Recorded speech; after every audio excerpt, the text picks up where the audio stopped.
اعوذ باللہ من الشیطان الرجیم، بسم اللہ الرحمن الرحیم۔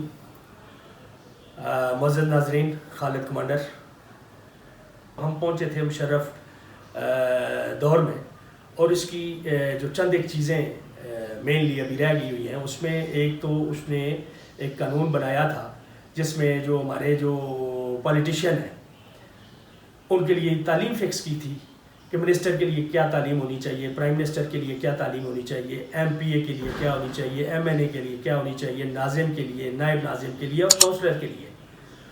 تو یہ میرے خیال سے ایک بہت اچھا قانون تھا، کیونکہ بالکل ان پڑھ بھی نہیں ہونا چاہیے۔ ٹھیک ہے، بڑے اچھے اچھے لوگ ہیں، بڑے قابل لوگ ہیں، لیکن تعلیم بھی ایک ضروری چیز ہے کہ کم از کم ان کو پڑھنا لکھنا تو آتا ہو۔ وہ جو قانون جو سائن کر رہے ہوتے ہیں، گوگیاں مار رہے ہوتے ہیں، سیکرٹری صاحب آتے ہیں، فائل آگے رکھتے ہیں، جناب یہ گوگی مارے، اور گوگی مار کے تو اس کے بعد قانون بن جاتا ہے، فیصلے ہو جاتے ہیں، اربوں روپے کے پروجیکٹ سے تو جا رہے ہوتے ہیں۔ تو جو ایک بندہ پڑھ ہی نہیں سکتا تو وہ کیا کرے گا؟ اس کو کیا خبریں ملیں گی؟ کون سچی خبریں دے گا ان کو؟ نہیں دے گا نا۔ پڑھا لکھا ہونا ضروری ہے۔ تو مشرف کا ایک اچھا یہ اقدام یہ تھا کہ اس نے پڑھا لکھا ہونا یہ قانون ایک بنا دیا تھا، جو کہ بدقسمتی سے بعد کی گورنمنٹ آئی اور اس میں اس قانون کو انہوں نے واپس لے لیا، جو کہ غلط بات ہے۔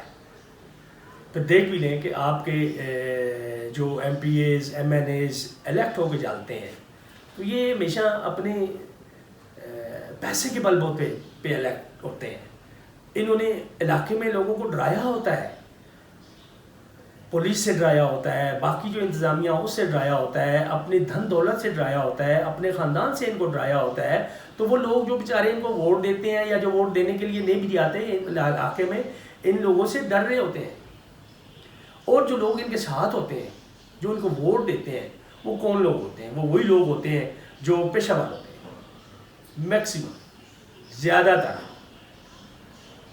تو یہ وہ لوگ ہوتے ہیں جن کا یہ ساتھ دیتے ہیں، وہ جائز ناجائز کوئی بھی کیس کرتے ہیں، وہ یہ لوگ ان کا ساتھ دیتے ہیں، پولیس میں جاتے ہیں، عدالتوں میں جاتے ہیں، ان کا ساتھ دے کے ان کو آزاد کرواتے ہیں، چاہے ان کو سزا ہونی چاہیے، لیکن یہ ان کو بری کروا لیتے ہیں کسی بھی طریقے سے، پیسہ لگاتے ہیں، کچھ بھی کرتے ہیں جائز ناجائز طریقے سے۔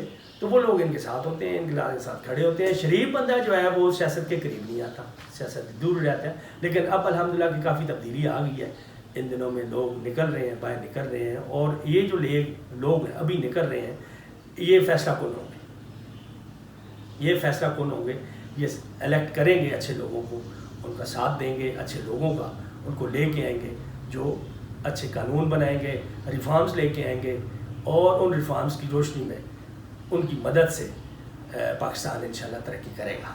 لیکن یہ کب سے ہوگا اللہ ہی بہتر جانتا ہے۔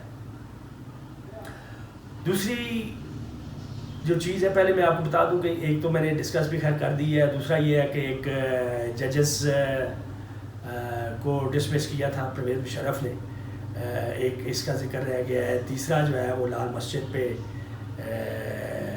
ہوا تھا، بہت معاملات خراب ہوئے تھے جو کہ کیپٹل میں، اور صرف کیپٹل ہی نہیں، آپ کے جو پریزیڈنٹ ہاؤس ہے، پرائم منسٹر ہاؤس ہے، اسمبلی ہاؤس ہے، اور جہاں آپ کے سارے ڈپلومیٹس ہیں، اس سے ہارڈلی 2 سے 3 کلومیٹر دور یہ سارا کچھ ہوا ہوا لال مسجد کا بہت بڑا واقعہ ہے۔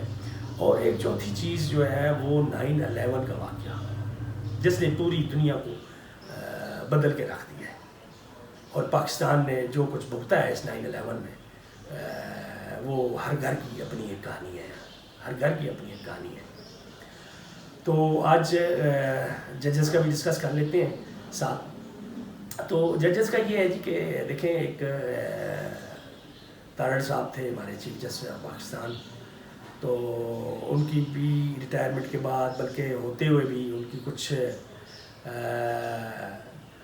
حرکات، ان کے ایکشنز بڑے مشکوک ہو گئے تھے، اور کسی ایک پارٹی کو انہوں نے بڑا سپورٹ کرنے کی کوشش کی، بڑا سپورٹ کرتے رہے۔ ایون جب ایک پارٹی نے چیف حملہ کیا تھا سپریم کورٹ پہ، تو اس کے بعد سے وہ ایکٹیو ہو گئے تھے، تو ایک دھڑے بندی جو ہے ہو گئی تھی، اور اس کے بعد تو ایک بریف کیس والی اسٹوریاں جو ہے وہ بھی سامنے آنا شروع ہو گئی۔ بریف کیس سے مراد یہ ہے کہ وہ پھر ظاہری بات ہے، جو بھی اثر و رسوخ رکھتے تھے، اتنی ہائی پوسٹ پہ وہ رہے تھے، ان کا اثر و رسوخ تھا، تو وہ پھر اپنے اس تعلق واسطے اور پھر بریف کیس کے ذریعے انہوں نے کچھ لوگوں کو مجبور کیا، کچھ عدلیہ کو مجبور کیا کہ فیصلے اس طرح کے نہ ہوں، انصاف نظر نہیں آ رہا تھا، کچھ فرق اس میں آیا ہے، مطلب ہے کہ ہر طرف شور مچا ہے. تو اس طرح کے معاملات میں کافی سارے ریفارمز کی ضرورت ہے. عدلیہ کو بھی دیکھنا چاہیے.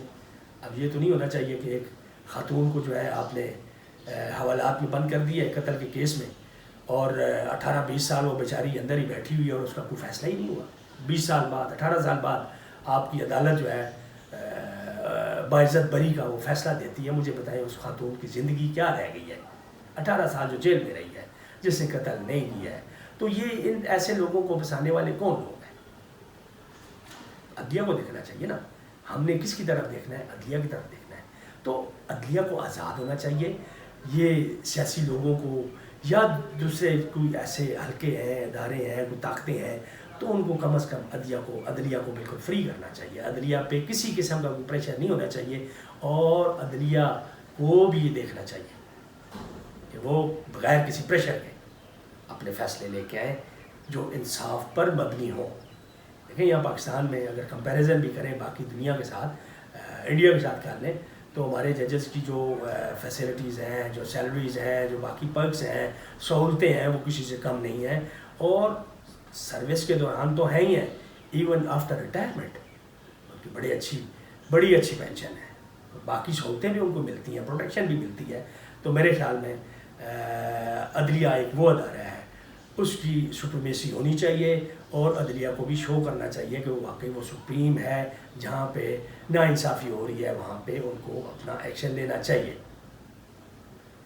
کسی قسم کا کوئی ایکشن بھی ہوتا ہے جو انصاف کے خلاف جا رہا ہو، اس پہ ان کو بالکل سامنے آنا چاہیے. اور باقی کوئی ادارہ ہے، کوئی سیاسی پارٹی ہے، کوئی سیاست دان ہے جو انصاف کو تتر بتر کرنے کی کوشش کرتا ہے، تو اس پہ بالکل سامنے آنا چاہیے اور پیغام ملنا چاہیے پوری قوم کو کہ واقعی عدلیہ نے یہ ایک بڑا فیصلہ کیا ہے، عدلیہ نے ایکشن لیا ہے. تو اگر اس طرح کی چیزیں یہ شروع ہو جائیں گی عدلیہ کی طرف سے، تو میرا نہیں خیال کہ پاکستان میں کسی سیاسی پارٹی کی، کسی سیاست دان کی، کسی بڑے مافیا کی یا اور بڑی طاقتوں کی کوئی ایسی حرکت سامنے آئے گی. نہیں، جب یہ چیز آ جائے گی تو وہ بالکل رائے راست پہ آ جائیں گے، آئین اور قانون کے اندر آ جائیں گے، رول آف لا قائم ہو جائے گا اور بالکل صحیح سلامت. تو مشرف صاحب نے یہ کیا تھا انہی ساری چیزوں کو دیکھ کے کہ مسئلے مسائل تھے عدلیہ میں، تو ان کو ڈسمس کیا تھا اور دوبارہ سے ان کو حلف لینے کی کوشش کی. اور اس میں ایک بہت بڑی تاریخ بھی آ گئی، تاریخ بھی چلی، جس میں پھر یہ دیکھیں نا جی نواز شریف صاحب نے بھی شامل ہونا ہی تھا نا، اس میں وہ بھی شامل ہوئے، اور ایسے لوگ شامل ہوئے جنہوں نے اپنے مفاد کے لیے لڑنا تھا. انہیں پتہ تھا کہ یہ ایک ایسا معاملہ ہو گیا ہے کہ اگر ہو جاتا ہے مشرف کے خلاف تو وہ سب طاقتیں اکٹھی ہو گئی ساری، اور انہوں نے وہ کر لیا، وہ منوا لیا. اور پھر چودھری صاحب جو تھے اس وقت چیف جسٹس، ان کے بیٹے کے مطلب کیا مطلب اسکینڈل نہیں آئے، کہاں وہ رہتے رہے ہیں، کیسے وہ مطلب انہوں نے وہ ساری اپنی دھن دولت بنائی. تو یہ کیسے بنتی رہی ہیں یہ چیزیں، ہماری قوم تک آتی رہی ہیں، لیکن قوم ہماری کچھ کر نہیں سکتی، ہمارے لوگ کچھ کر نہیں سکتے. کیا کر سکتے ہیں؟ تو یہ صرف میں عدلیہ ہی ہے کہ جو یہ کر سکتی ہے، اور باقی عدلیہ کے ساتھ وکلاء ہے، باقی جو اچھے سیاستدان ہیں، ان ساروں کو اس چیز پہ ایک پوائنٹ پہ ایگری ہونا چاہیے کہ عدلیہ کو ہمیں آزاد کرنا ہے، اس کو اس کے فیصلوں کو ماننا ہے، رسپیکٹ دینی ہے، اور انصاف کی تلاش میں اگر کسی کو کوشش کرنی پڑتی ہے تو انصاف کے لیے وہ کوشش بھی کرے اور اس کی لڑنا پڑتا ہے، لڑے، بالکل انصاف ملنا چاہیے، ہر چھوٹے بڑے کو ملنا چاہیے. ایسے نہیں ہونا چاہیے کہ ایک عورت جو ہے وہ 18-20 سال بغیر کسی گناہ کے وہ جیل میں رہے، اور ایک جو ہے بڑا آپ کا جو تکڑا ہے مافیا کا ایسا ہے، جو بھی ہے، میں تو مافیا ہی کہوں گا ان کو، وہ 50 روپے کے بھی چل کے بھی جو ہے سزا یافتہ جو ہے وہ باہر چلا جائے. ایسا کوئی قانون دنیا میں کہیں نظر نہیں آتا، لیکن پاکستان میں ہے اس طرح کے قانون، اور آپ کے سامنے ہے. یہ میں غلط نہیں بول رہا، یہ بالکل حق سچ کی بات کر رہا ہوں کہ یہ ہے، ایسے نہیں ہونا چاہیے. یہ عوام کے ساتھ ظلم ہے، زیادتی ہے، اور گورنمنٹ کو اس پہ ریفارمس لے کے آنے چاہیے تاکہ پابند کریں کہ فیصلے کتنے عرصے میں ہونے چاہیے، کیسے ہونے چاہیے، اچھے جو بھی ہے، اور اس کا بالکل انصاف تک بالکل انصاف نظر آنا چاہیے، کلیئر نظر آنا چاہیے. ٹھیک ہے جی، ویڈیو آج اسی پہ کلوز کرتے ہیں تاکہ بہت لمبی نہ ہو جائے. وہ بھی ایک اعتراض ہے. پاکستان زندہ باد.